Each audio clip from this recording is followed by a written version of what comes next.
next, I would like to invite our last guest speakers for these parallel sections. She is Donna Druery from the Education Leadership Research Center, Texas A&M University, USA. She will be presenting about virtual professional development related to peer coaching for school leaders during the COVID-19. So please welcome. And we will place her video for her presentation. So please enjoy watching together.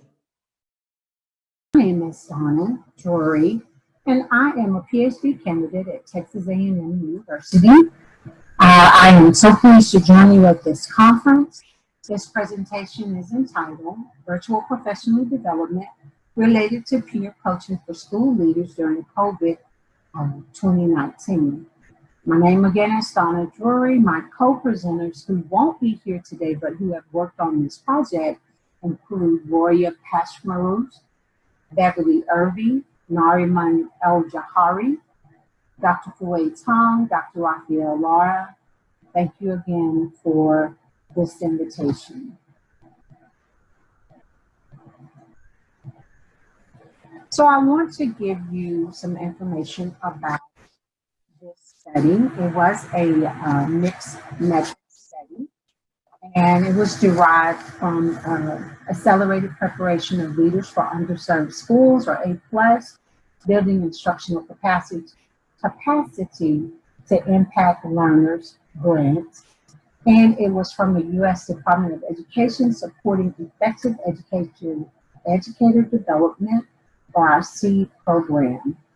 The focus of the grant was professional development for school leaders in underserved schools across the state of Texas via Summer Leadership Institutes, or SLIs, over 3 summers, 2017 to 2020.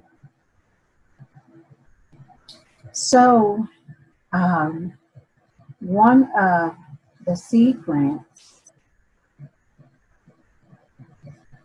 for the SLI for the first year, 2017 and 2018, we served 27 school districts, and 121 school leaders were in attendance.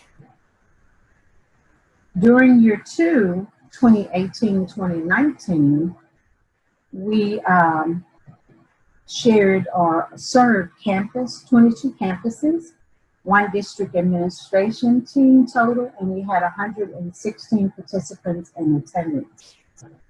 For both of those years, there was a total of 200 school teams and leaders in attendance. So our grant suggested 200, and we met that mark and exceeded it. During year 3, though, we found ourselves, along with the rest of the world, in the global pandemic, or coronavirus. This required all of the SLIs to go virtual, or VPD, and to reframe and rebrand the SLIs into virtual SLIs, what I will refer to as VSLIs. For this conference, even though it was virtual, we registered 281 participants, and this one focused specifically on peer coaching. So we pivoted from face-to-face SLIs to virtual SLIs. We partnered with LogMeIn, GoToWebinar for a 5-hour training. And we again registered 281 participants. And then our focus was on peer coaching. And the topics included peer coaching models, peer coaching in emergency situations such as COVID-19. We also had 1 school district that had been closed prior to COVID-19 for a couple of times due to the hurricane. We had effective peer coaching, engaging in peer coaching, and implementation of peer coaching in schools. So the purpose of our study was to determine how participating school districts perceive the effectiveness of the Virtual Summer Leadership Institute on their leadership practices related to peer coaching. You know that regardless of the difficulties, the training must serve as a guide to improve performance and to build capacity for the organization. So our proposed strategy was to provide BSLIs that would provide principals more information so that they could aid teachers in improving their instructional capacity.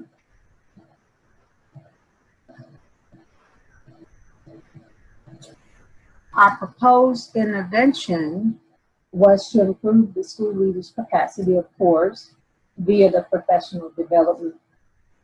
We discussed professional development as it relates to school leaders, peer coaching for school leaders, and VPD, or virtual professional development for school leaders.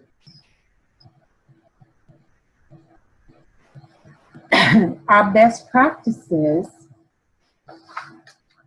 Well, we know that many programs exist. There are multiple research studies in the areas of coaching, mentoring, and professional development across the disciplines. However, there are few research studies related to BPD for school leaders, and there are even fewer studies that evaluate the impact of BPD in terms of its efficacy in improving school leaders' practices. A proposed intervention in this study was to improve the school leaders' capacity, again, to aid teachers in increasing their instructional capacity via the participation in the VPD, or more specifically within Virtual Summer Leadership Institutes, or VSLI, on the topics of peer coaching.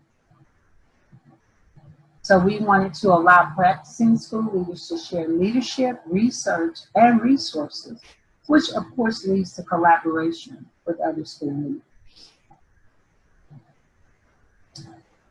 Our conceptual framework was based on the National Education Association, or NEA Academy of Current Content and Quality Review Board 2014, which provided standards for evaluating components of professional development.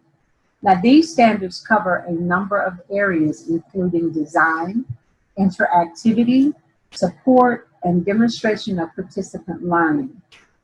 VPD does not have a set of standards.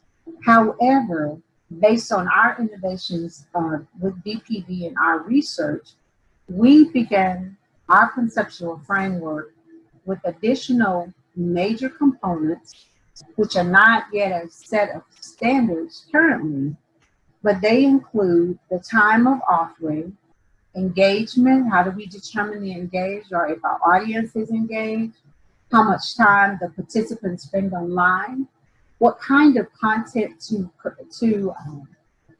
provide, the visuals within the webinars, pre and post assessments, and then also periodic checks for understanding, and organizer and support team.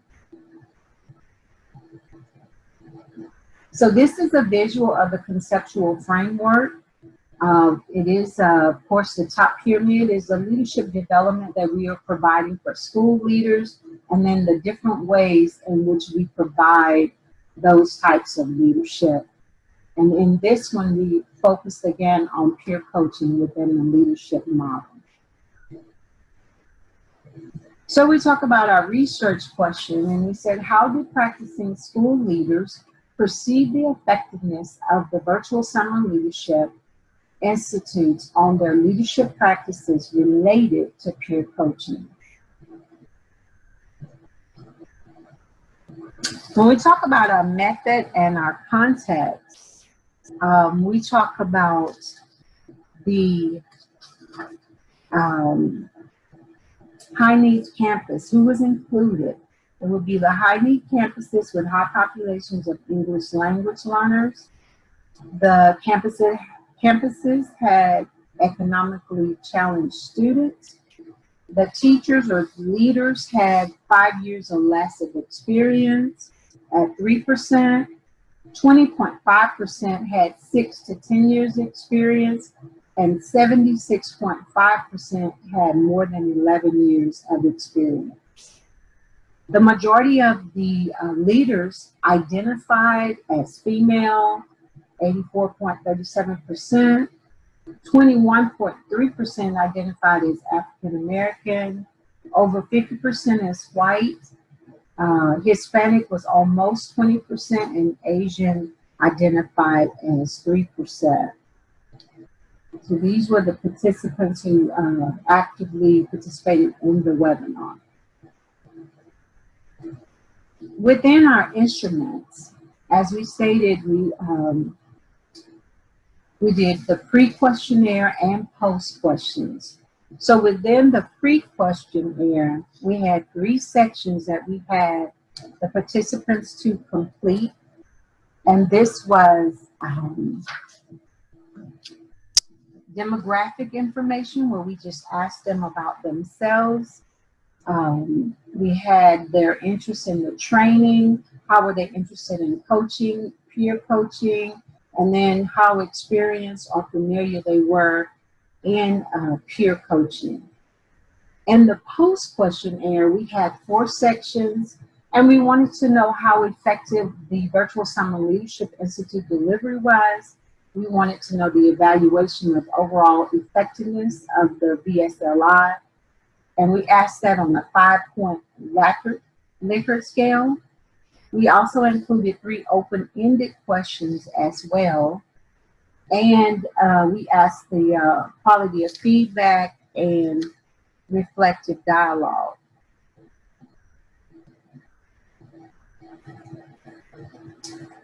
So when we look at the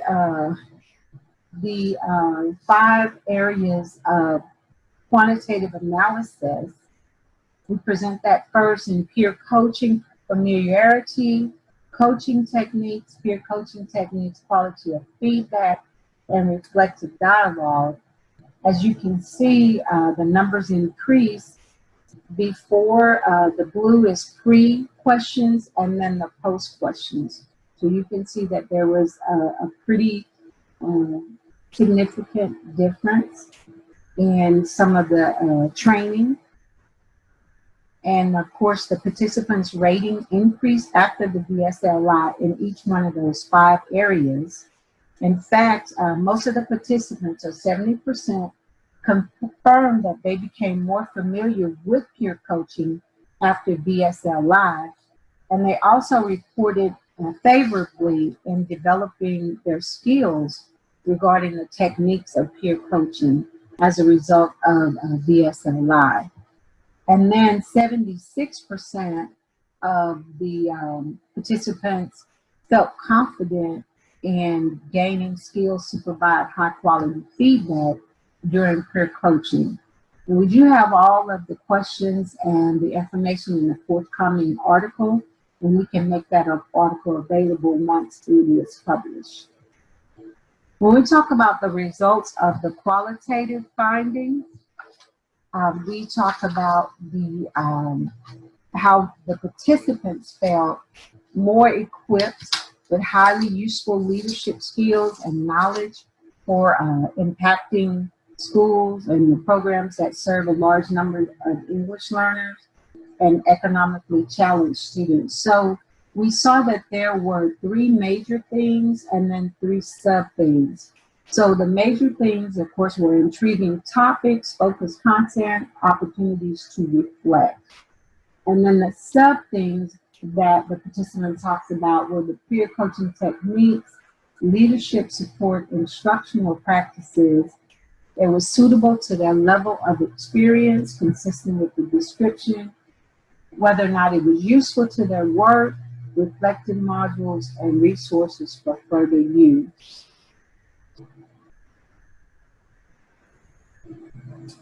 Some of the participants, as we analyzed their responses, they felt that the content of the BPD was highly associated with school leadership development, with a specific focus on instructional leadership development. So some of the responses included, I really appreciate the case scenarios and the examples of non-examples given in each module. This helped me visualize and make the research come to life. Others said, I feel refreshed and excited about this new year. I've downloaded the Reflection app, and this will help me grow. So in particular, the school leaders' responses regarding their professional growth and efficacy related to this BSLI revolved around leveraging their skills, the possible ways that they could be involved in peer coaching, and in revisiting their leadership practices during the pandemic. It also focused on the degree of their anticipated uses of techniques of peer coaching based on the information that they received during the BPD. So overall, the participants attested that the BSLI was effective. They commented that peer coaching and support as an extension of their instructional leadership would be helpful, and they suggested further evidence-based BPD programs for school leaders to equip them with tools and resources to influence school effectiveness. Within our discussion and conclusion, I will tell you it was almost as if we were on a moving train. The train had almost left the station, and we all had to jump on board. But not only that, we had to ensure that every participant was also on board. So there was a quick transition at the beginning of COVID-19 when our offices shut down and we were not able to have face-to-face meetings. So we switched quickly to a virtual format. And so the purpose of our study was to determine how practicing school leaders perceive the effectiveness of our virtual Summer Leadership Institute or leadership practices related to peer coaching. In this BSLI, the participants were able to review the importance of active listening in peer coaching, become familiar with the techniques in peer coaching, and understand the importance of reflection included in peer coaching, and know the needs and responsibilities as the coach. So overall, in this BPD, rather than giving the participants how-to advice as a peer coach, the participants were provided with how to engage in active listening for peers to aid them in reflecting in their own practices.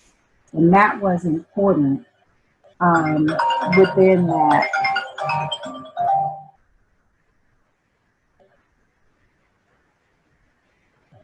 So we end with recommendations for BSLI and virtual professional development. One, the BPD should be well organized. It should be easy for the participants to click on the links, to get organized, to get where they need to go rather quickly. Also, the content should be engaging. It should be intriguing and informative. We should enhance leadership and coaching competencies. In other words, we need to ensure that we, again, talk about how to engage in those responses, how to make individuals better. It helps to consider differing points of view. We have leaders from all over the state of Texas and in rural areas, so we have to consider all of those things. And then the content should expand ideas, also generate new ideas, and then develop the skills related to peer coaching. And then finally, the content should help the participants understand how to promote and maintain a supported learning environment. So the lifelong learning has to be part of the BPD and BSLI. And then it has to be suitable to the level of the experience of the participants. The majority of the participants were leaders already in the schools, and they have provided an opportunity to collaborate and take this back to their school districts and their schools. Thirdly, the pace of the delivery in BPD is important in keeping the online forward. So it must continually move forward and increase in development. The participants also have an opportunity to ask questions and get answers provided during the BPD. The training materials should also be provided. We would suggest that this is done in advance so that individuals have an opportunity to look over training materials and to tab or to have questions. So we do recommend that the training materials be provided and when and if possible provided in advance. And then the reflection time is so important. It should also be included in the BPD so that the participants have an opportunity to reflect on their own practices. What do they do? How do they do things? And how this can be included in their daily work and development. If you have any questions concerning this training and PowerPoint, my email is there. It is donna.druery@tamu.edu. Feel free to email me, and I will most certainly try to email you back as quickly as possible. Thank you.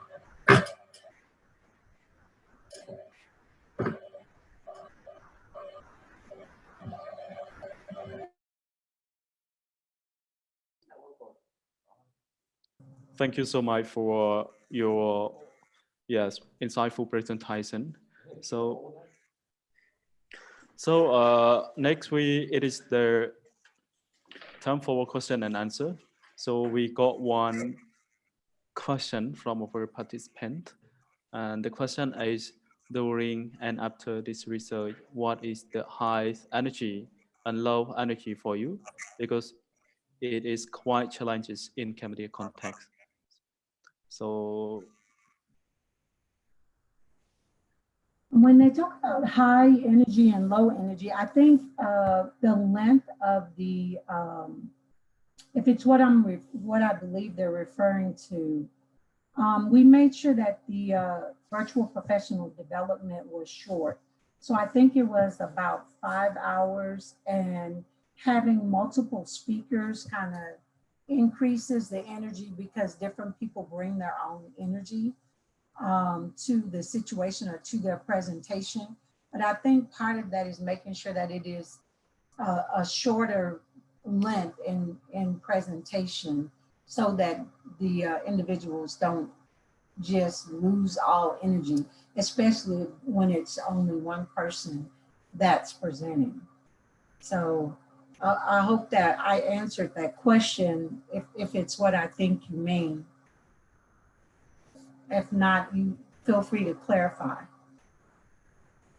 So far, we just got this question. So if you could explain more, please, because we still wait for another question. Okay, absolutely. So when we initially began this journey of Summer Leadership Institutes, we did have them face-to-face. I believe that just as you all are doing in Cambodia, I don't know if face-to-face is easier or if virtual is easier. I would certainly like to have a conversation with you all about that. But certainly there's a lot of moving parts, a lot of things that we have to tend to in both of those arenas. For if it's face-to-face, we would have the participants come to us, but that also meant that we would have to have hotel rooms or accommodations made for them. We would also have to provide meals for them. So on the one hand, it costs so much more if we are face-to-face than if we are virtual. In virtual, you spend more time on the computer, you spend more time planning things out. Everything has to be written out, and then you can't have any changes at the last minute like you can if it's face-to-face. Say, for example, on one face-to-face Summer Leadership Institute, we had a congressperson call in, and we was able to stop and take that call and listen to what they had to say and so forth. But when you're doing it virtual, you don't have that opportunity to do that. So definitely there's a lot of differences in face-to-face and in virtual Summer Leadership Institutes. This is our first year to do the virtual Summer Leadership Institutes. I think we've done 6 of them thus far, and we have a whole lot more to go for next year. We're already in the planning stages. So it's quite interesting, the process and the differences. We definitely, like I showed that train, it was a moving train trying to get on to and catch up to the virtual Summer Leadership Institute. It was a lot for us to learn, and but we were able to, I guess, pivot and do what we needed to do in order to have those successes. Also, we were quite pleased with the number of people who registered for the Summer Leadership Institute. We had well over 250, I think 281 to be exact, participants to register for this Summer Leadership Institute. So that was something else that was exciting to see. And like I said, we have, we'll be moving to Canvas and with some of our Summer Leadership Institutes this summer or for next year, for 2021. So we're just working behind the scenes in order to make things work. Thank you so much for your wonderful answer. So I would like to inform to all our participants that we still have, a lot of time for question and answer. So please, if you have any question, please drop them in the. So while we are waiting, I know that we have Summer Leadership Institutes or Leadership Institutes that we are planning for 2021. Some of those include technology usage in the classroom. We also have Mentoring and Coaching Institute that we will bring forward in 2021. We'll have a Principals Academy. And then I would be interested in what you all do as far as conducting special meetings for students during a pandemic.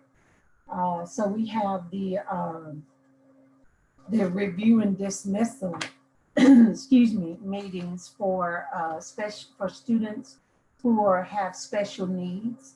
So we want to have a conference related to that, or leadership institute related to that we want to find out not only what happens in Texas, but even what happens across the state and internationally concerning that as well. Some of the other topics that we've had include virtual professional learning communities, virtual mentoring and coaching of leaders and teachers. We've had virtual family engagement, critical dialogues in online teaching and learning is another topic that we've included. Social and emotional learning is a big topic in an area that has come to the forefront during COVID-19. We talked to teachers and this is an area that we definitely need to talk about, that social and emotional well-being of teachers and participants and students. And also I would add workers as well. We have data meetings with campus improvement plans, and We also completed root cause analysis, and that is related to getting to the root cause of some campuses, why they are not doing well, how they can improve, and so on. So we also have those root cause analysis. Our other topics include special populations in teaching and learning, and as I mentioned earlier, and then strategic planning for individuals on the campuses, for leaders, and so forth. We've also had topics for family involvement in science, and so these are all some of the come under the umbrella of the Leadership Institute. So it's been interesting working with this grant, and it's just so many awesome opportunities to learn about populations and individuals just across the state of Texas and even now internationally. So I am very appreciative of this opportunity, and hopefully it would be an opportunity to learn what you all do in education as well.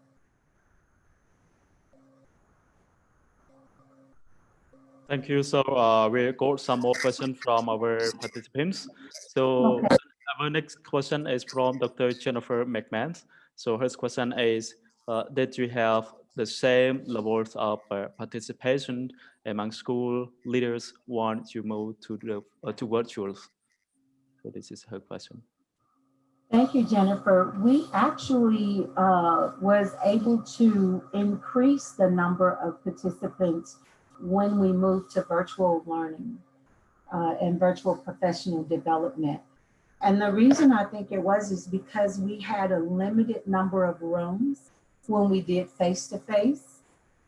We had a limited number that could attend. So I think for each Summer Leadership Institute, we had it was limited to 200 total, and that was 100 for each year. And so each year we went over that limit a little bit, but when we went virtual, I think it allowed a lot more people to attend, which was good. And then it was the audience, superintendents was able to attend. Another thing that we did, I think that increased attendance, was that the participants could watch at their time during the time that was convenient for them. So I know that I had several calls on that, like, do I have to watch it on this day? So we made like from June 9th to the 13th, they could watch it any days, any of those days. So I think that increased the number of participants. Thank you for your question, Jennifer. Thank you so much. I hope the question is really useful for I mean for the answer is really useful to the question that already asked. So let me move to another question. It is from Bách Chung, and the question is, what was the most impressive with for sorry again please sorry what was the most impressive thing for you conducting the virtual mentoring with the school leaders? So this is the question from Bách Chung. What was the most impressive? Again, please, what was the most impressive thing for you conducting the virtual meeting with the school leaders? So I think most impressive is the ability to continue learning.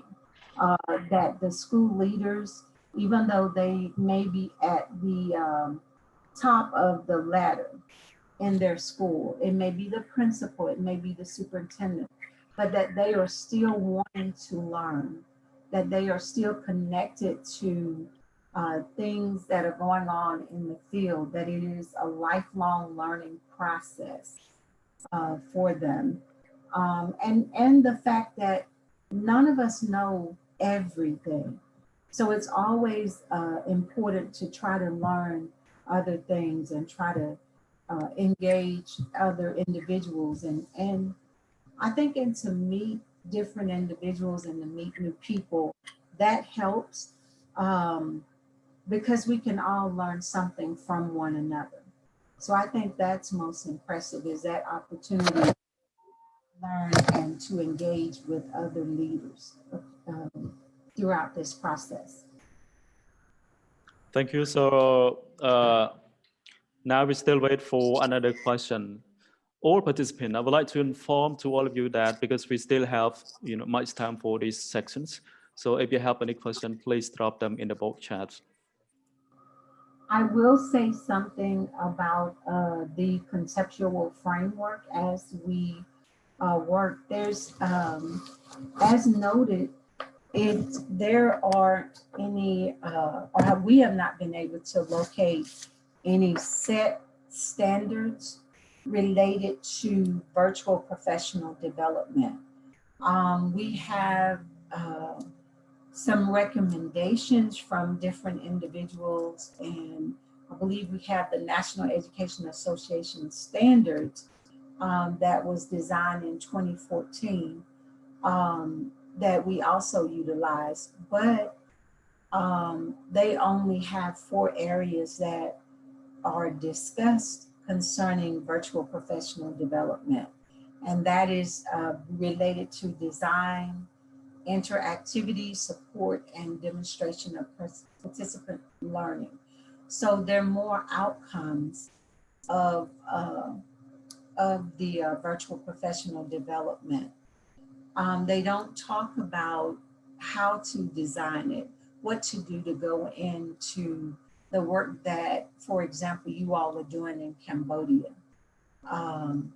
And and I know that there's a lot of work behind the scenes that have to go into ensuring that these virtual professional developments or the virtual conferences go off without a hitch or without any problems.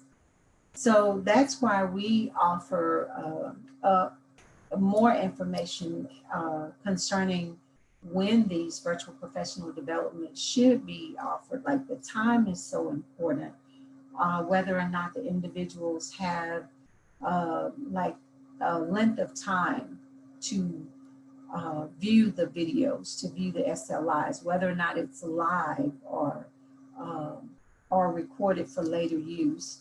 And then how engaged the participants are in each one of the virtual summer leadership institutes, how much time each individual spends online. And I think that was interesting to me as well, and then of course the content, what is the discussion for each one of the SLIs, because every one of them that we've had have been different. They've had a different viewpoint, and even some of them different audiences. Providing the content for the individuals is also important, as well as the visuals and then follow-up. The pre-assessments are important, as well as the follow-up. The post-assessments are important. So it's necessary to have your teams organized and supportive, and everybody conducting or in a specific role in order to make sure that there is success with the virtual summer leadership institutes. So it does require quite a few people to ensure that these run successfully. Do you have any more questions? We still wait for more questions. We don't have any more questions now. So if you can add more to your content, please, Doctor. Okay.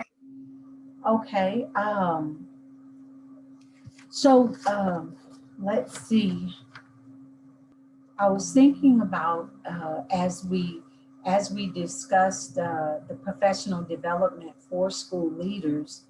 Again, there's not a lot of information related to this topic as far as why virtual professional development exists.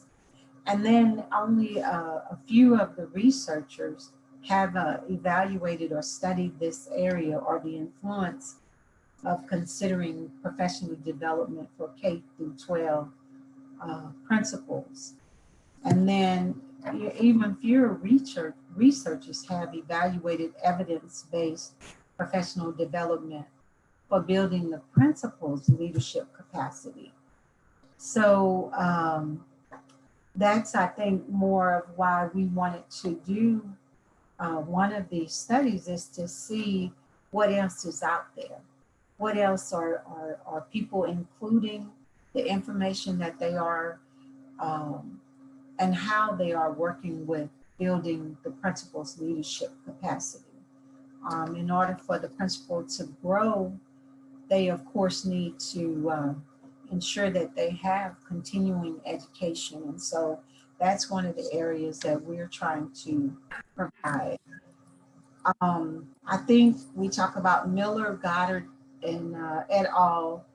They talked about the positive influence of professional development on building the leader's instructional leadership capacity and school improvement, and the factors and assessments of doing this, but it's not done a lot. And I don't know if it's that the principals are so busy with a lot of other things, but I know that in Texas, the school leaders are required to continue professional development hours. But not a lot of people study that, what they are taking or how that the instructional leadership capacity assists them in this area. What kind of improvements and accountability that they have for this area. Thank you so much, Doctor. So we got one more question from Dr. Jennifer McMahon again. So she said that in Cambodia, there are not many opportunities for professional learning for many teachers and leaders. Do you have any recommendation for how virtual professional learning might be implemented in Cambodia?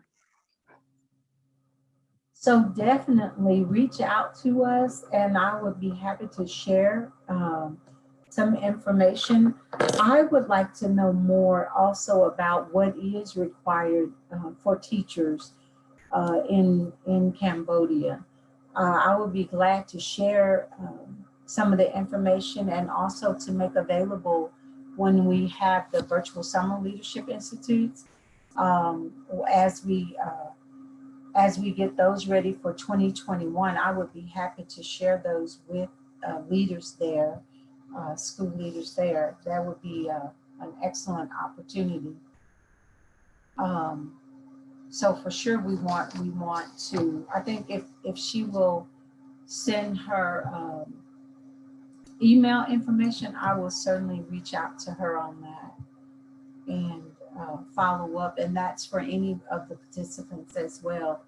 And then of course, they can also email me at donna.druery@tamu.edu. And I would be happy to share resources. Thank you so much, Doctor. So yes, right now we still wait for another questions. So I would like to inform all participants again that if you have any question, please drop them here so I can choose it for the presenter to answer.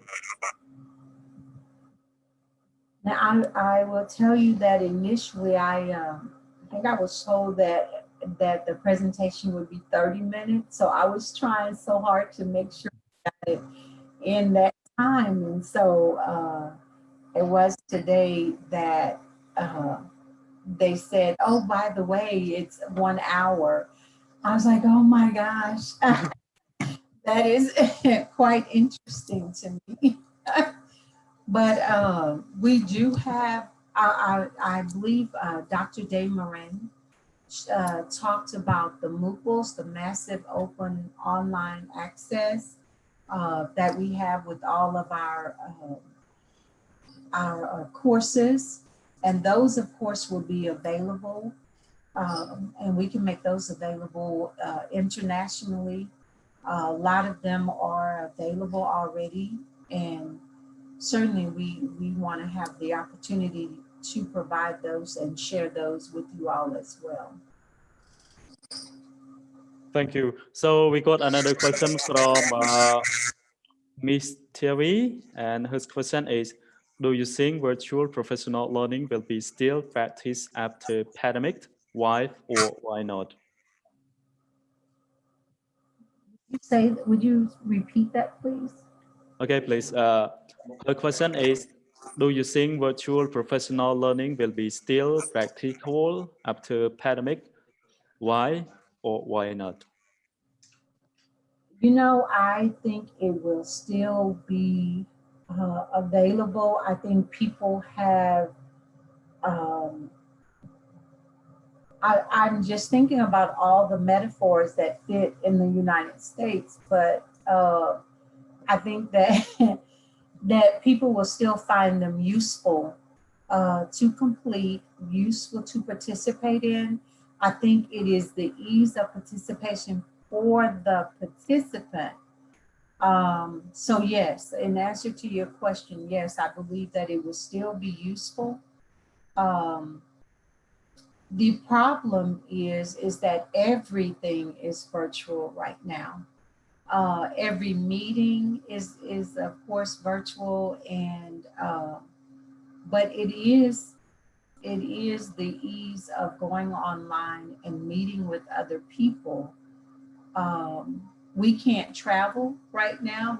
I would love to see Cambodia right now, but so this makes it easier that we can at least across the miles reach one another. It definitely makes it easier.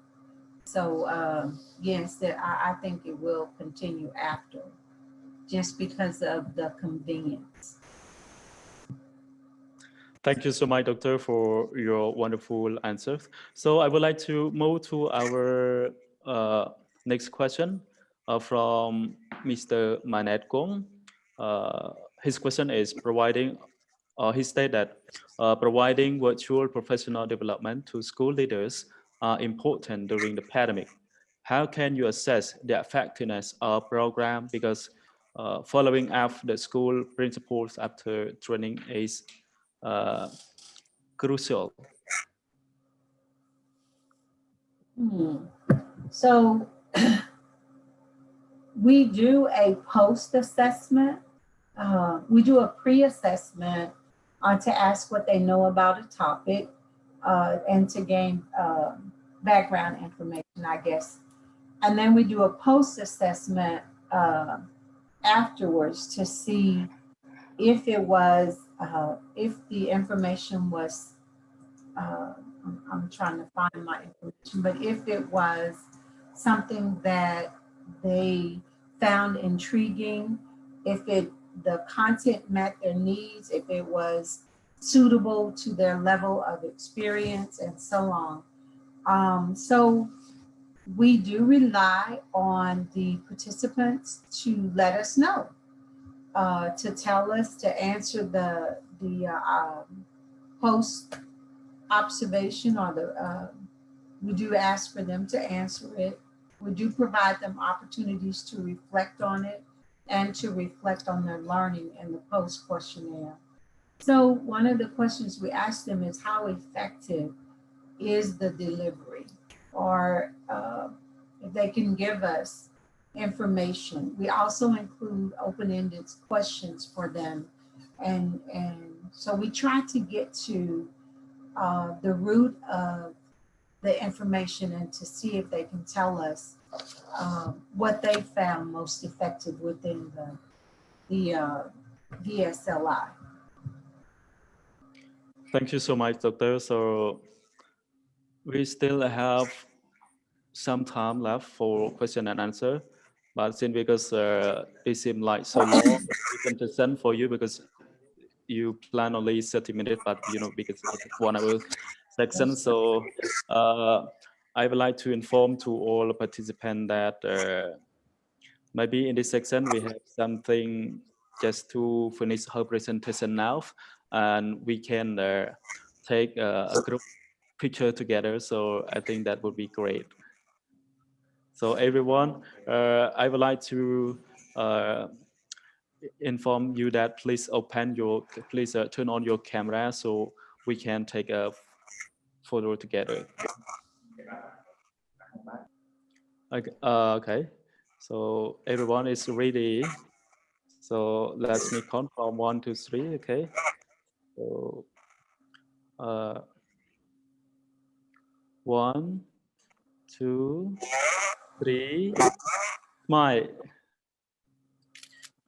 Thank you. We still have more because we have a lot of people in this section.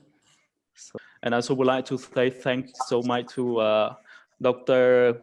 Donna, Druery, that presented on a virtual professional development related to peer coaching for school leadership during the COVID-19.